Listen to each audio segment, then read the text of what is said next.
আসসালামু আলাইকুম ওয়া রাহমাতুল্লাহ। প্রিয় শিক্ষার্থী বন্ধুরা, সবাই কেমন আছো? আশা করি সবাই ভালো আছো। আমিও আলহামদুলিল্লাহ ভালো আছি। তো আমি আমার পরিচয়টা দিচ্ছি। আমি মোহাম্মদ শরীফুল্লাহ খান, সহকারী শিক্ষক, কংসনগর উচ্চ বিদ্যালয়, বুড়িচং, কুমিল্লা। শিক্ষার্থী বন্ধুরা, আজকে আমরা আলোচনা করব বাংলা দ্বিতীয় পত্র নবম দশম শ্রেণীর কারক। তোমরা হয়তো অনেকে মনে করতে পারো কারক অনেক কঠিন একটা চ্যাপ্টার। আমরা আজকে খুব সহজ করে কারকটা আলোচনা করব এবং সংক্ষেপে আলোচনা করব। দেখবে তোমরা অনেকটাই পারছো। কারক কি বা কাকে বলে এটা আমরা একটু আগে জানি। কারক শব্দের অর্থ হচ্ছে যা ক্রিয়া সম্পাদন করে। ক্রিয়া মানে হচ্ছে কাজ, যেমন খাওয়া, যাওয়া, করা, এগুলো হচ্ছে কাজ। এই কাজ যে সম্পাদন করে তা হচ্ছে কারক। এটা হচ্ছে অর্থ। আর কারকের সংজ্ঞায় বলা হয় যে বাক্যে অবস্থিত ক্রিয়াপদের সাথে অন্যান্য পদের বা অন্য নামপদের যে সম্পর্ক বা অন্বয় থাকে তাকে বলা হয় কারক। যেমন এখানে যদি আমরা লিখি সুমন বই পড়ে, এখানে দেখো এখানে ক্রিয়া কি? ক্রিয়া হচ্ছে পড়া। পড়াটা হচ্ছে ক্রিয়া বা কাজ। এই পড়াটার সাথে এগুলোর সম্পর্ক আছে। যেমন পড়ে, কে পড়ে? সুমন পড়ে। পড়ে কি পড়ে? বই পড়ে। তাহলে সুমন বই পড়ে, এখানে পড়া ক্রিয়াটার সাথে বাক্যের অন্যান্য পদগুলো এটা সম্পর্ক আছে। এই সম্পর্কটা বলা হয় কারক। তো আমরা কারকের সংজ্ঞা জানলাম। কারকের প্রকারভেদ। কারকের প্রকারভেদগুলো আমরা লিখি। কারক হচ্ছে 6 প্রকার। কর্তৃকারক,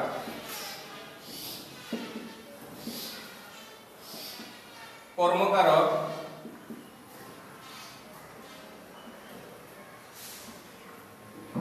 করণকারক,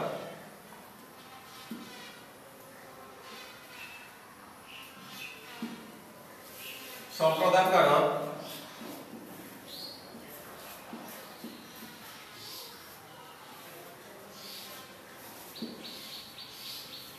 অপাদানকারক,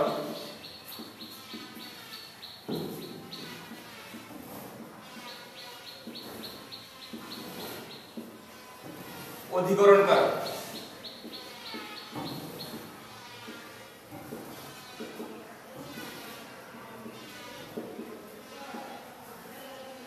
এই কারকের প্রকারভেদগুলো আমাদেরকে জানতে হবে, শিখতে হবে। কর্তৃকারক, কর্মকারক, করণকারক, সম্প্রদানকারক, অপাদানকারক, অধিকরণকারক।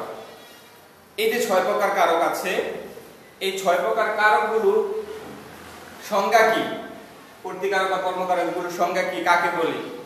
এই সবগুলো আমরা একটা বাক্যের মাধ্যমে আমরা সবগুলো কারক চিনে নেব। আমরা একটা বাক্য লিখি। দেখো,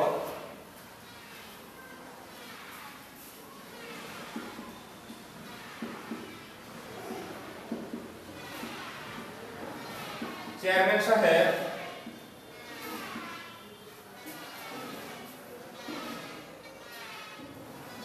কোষাগার থেকে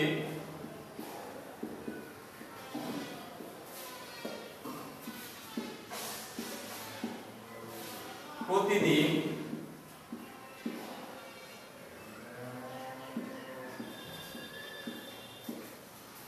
নিজ হাতে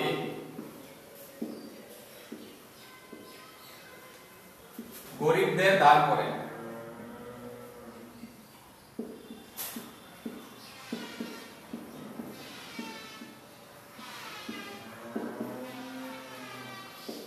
এই বাক্যটা আমরা একটু খেয়াল করি।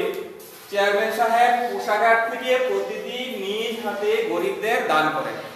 এই যে বাক্যটা আমরা দেখলাম, এই বাক্যটা থেকে আমরা সবগুলো কারকের সংজ্ঞা এবং উদাহরণ শিখব।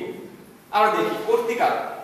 কর্তৃ হচ্ছে কর্তা, অর্থাৎ বাক্যে অবস্থিত ক্রিয়াটা বা কাজটা যিনি সম্পাদন করেন বা যে সম্পাদন করে সেটা হচ্ছে কর্তৃকারক। বাক্যে অবস্থিত ক্রিয়াপদ যে সম্পাদন করে, কাজটা যে করে, সেটা হচ্ছে কর্তৃকারক। যদি আমরা প্রশ্ন করি, এখানে কর্তৃকারক আমরা কিভাবে পাবো? বাক্যটা থেকে যদি আমরা প্রশ্ন করি যে কে করে, যেমন দান করেন, কে করেন দানটা? চেয়ারম্যান সাহেব। তাহলে আমরা পেলাম এখানে প্রশ্ন আমরা কি করলাম? কে দান করেন। তাহলে প্রশ্ন করলাম কে দান, কে দান আমরা প্রশ্ন করলাম, তাহলে উত্তর পেলাম চেয়ারম্যান সাহেব। তাহলে এই বাক্যটার মধ্যে চেয়ারম্যান সাহেব হচ্ছে কর্তা বা কর্তৃকারক। কর্তৃকারক। তাহলে আমরা জানলাম যে ক্রিয়াপদ যে সম্পাদন করে সেটা হচ্ছে কর্তৃকারক। এখানে আমরা পেলাম বাক্যটার মধ্যে পেলাম যে চেয়ারম্যান সাহেব দান করেন, সুতরাং চেয়ারম্যান সাহেব হচ্ছে কর্তৃকারক। এরপরে আছে কর্মকারক। কর্মকারক হচ্ছে বাক্যে কর্তা যাকে আশ্রয় করে ক্রিয়া সম্পাদন করে, যার মাধ্যমে যাকে আশ্রয় করে কর্তা ক্রিয়া বা কাজটা সম্পাদন করে। যেমন মনে করো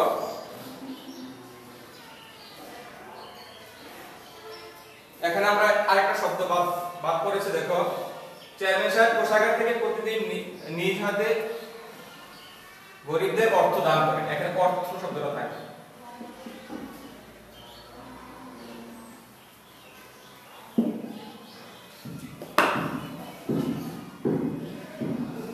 অর্থ দান করেন। এখানে আমরা দেখো এই বাক্যটা যদি আমরা প্রশ্ন করি যে চেয়ারম্যান সাহেব কি করেন? দান করেন, এটা হচ্ছে ক্রিয়া। কি দান করেন? অর্থ দান করেন বা টাকা পয়সা অর্থ দান করেন।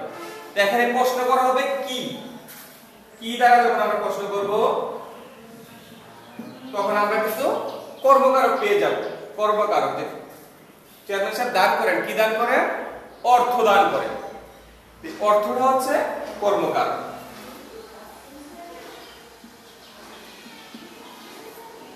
তাহলে আমরা পেলাম কর্মকারক পেলাম। যে কর্মকারক আমরা সহজে চেনার উপায় হচ্ছে বাক্যে অবস্থা কি বা কাকে। এই দুটো প্রশ্ন যখন আমরা করব তখন আমরা কিন্তু কর্মকারক পেয়ে যাব। চেয়ারম্যান সাহেব প্রতিদিন দান করেন, কি দান করেন? অর্থ দান করেন, সুতরাং অর্থটা হচ্ছে কর্মকারক। তারপরে আসো করণকারক। করণকারক হচ্ছে বাক্যে অবস্থিত ক্রিয়াপদটা কর্তা সম্পাদন করে, যার দ্বারা যার সাহায্যে কাজটা সম্পাদন করেন ওইটাকে বলা হয় সম্প্রদানকারক, করণকারক। এটাকে বলা হয় করণকারক। যে বাক্যে অবস্থিত ক্রিয়াপদ বা কাজটা কর্তা যার সাহায্যে সম্পাদন করে, তাহলে করণকারক ওটা। দেখো চেয়ারম্যান সাহেব প্রতিদিন দান করেন, অর্থ দান করেন। কিভাবে, কিসের সাহায্যে দান করেন? নিজ হাতে।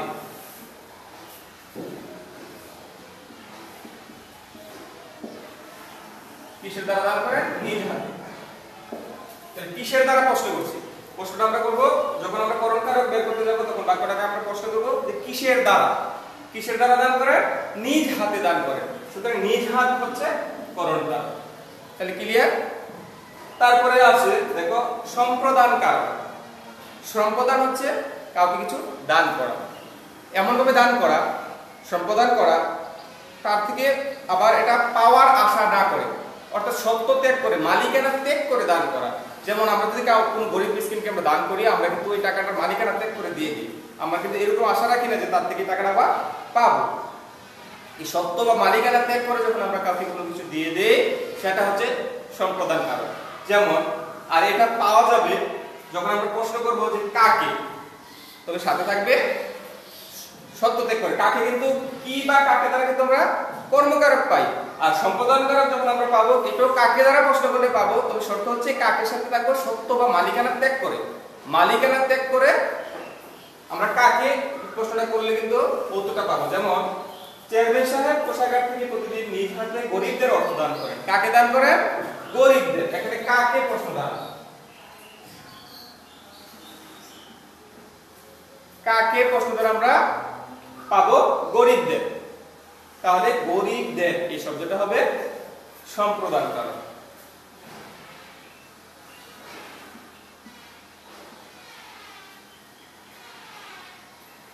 সম্প্রদানকারক। তাইলে আমরা কর্তৃকারক, কর্মকারক, করণকারক, সম্প্রদানকারক এরপরে আছে অপাদান কারক। অপাদান কারকটা যখন আমরা অপাদান কারক বলা হয় যে কোনো কিছু থেকে হতে চ্যুত বিচ্যুত এরকম যখন কোনো শব্দ বোঝাবে তখন সেটা হবে অপাদান কারক। বা কোনো বাক্যের মধ্যে যদি ভয় শব্দটা থাকে সেটা হবে সম্পাদন কারক, অপাদান কারক। যেমন কি বলছি আমরা, কোনো কিছু থেকে হতে চ্যুত বিচ্যুত। যেমন মনে করো আমরা সহজভাবে বুঝতে পারি যে তিল থেকে তৈল হয়। কিসে থেকে হয়? তিল থেকে। এখানে তিল থেকে যে তৈল হয় তিল, এখানে তিলটা হচ্ছে অপাদান কারক। তো গাছ থেকে ফল পড়ে, গাছ থেকে, এখানে গাছটা হচ্ছে অপাদান কারক। ঢাকা থেকে ট্রেন ছাড়লো, কোথা থেকে? ঢাকা থেকে। তো এই থেকে, এই ঢাকাটা হচ্ছে অপাদান কারক। এবার এখানে দেখো কোষাগার থেকে প্রতিদিন, কোথা থেকে? কোষাগার থেকে।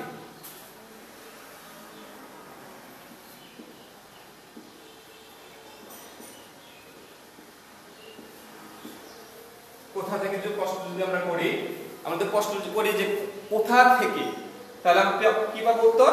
কোষাগার থেকে। এই কোষাগারটা হচ্ছে অপাদান কারক।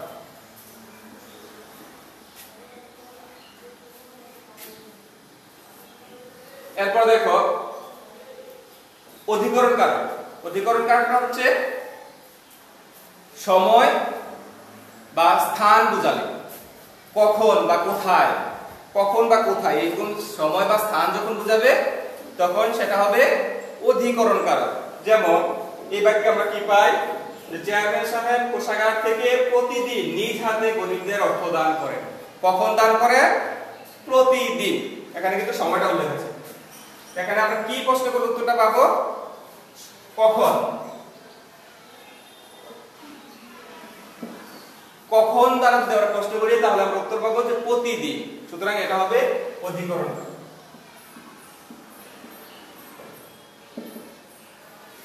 তাহলে দেখো আমরা কিন্তু একটা বাক্য দিয়ে কিন্তু আমরা সবগুলো কারক চিনে নিলাম। আমরা আবার দেখি, চেয়ারম্যান সাহেব কোষাগার থেকে প্রতিদিন নিজ হাতে গরিবদের অর্থ দান করেন। এখানে দেখো কর্তৃকারক। কর্তৃকারক হচ্ছে যে কাজ সম্পাদন করে। এখানে কে দান করেন? চেয়ারম্যান সাহেব। সুতরাং চেয়ারম্যানটা হচ্ছে কর্তৃকারক।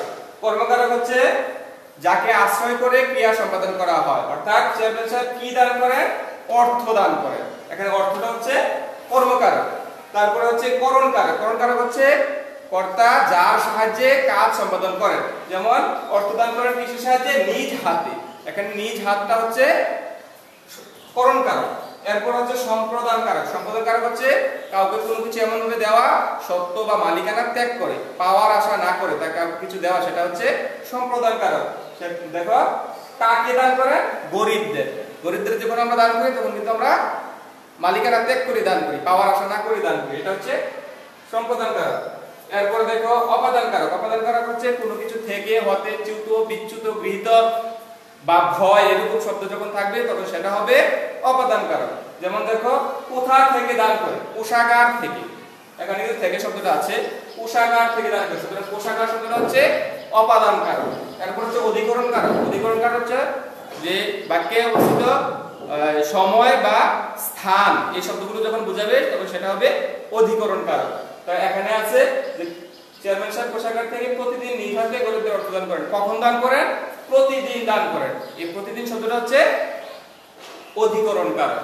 সুতরাং বন্ধুরা আমরা বুঝতে পারলাম 6 প্রকার কারক আমরা চিনতে পারলাম। আমরা যদি উদাহরণগুলো আরো বেশি উদাহরণগুলো আমরা দেখি তাহলে 6 প্রকার কারকগুলো আমাদের কাছে একেবারে পরিষ্কার হয়ে যাবে, আমরা বুঝতে পারবো। পরবর্তী ক্লাসে আমরা বিভক্তি নিয়ে আলোচনা করব। আর প্রত্যেকটি কারকে কিন্তু আরো প্রকারভেদ রয়েছে, এগুলো আমরা পরবর্তী ক্লাসে আলোচনা করব। সে পর্যন্ত তোমরা ভালো থেকো, সুস্থ থেকো। আসসালামু আলাইকুম ওয়া রাহমাতুল্লাহ।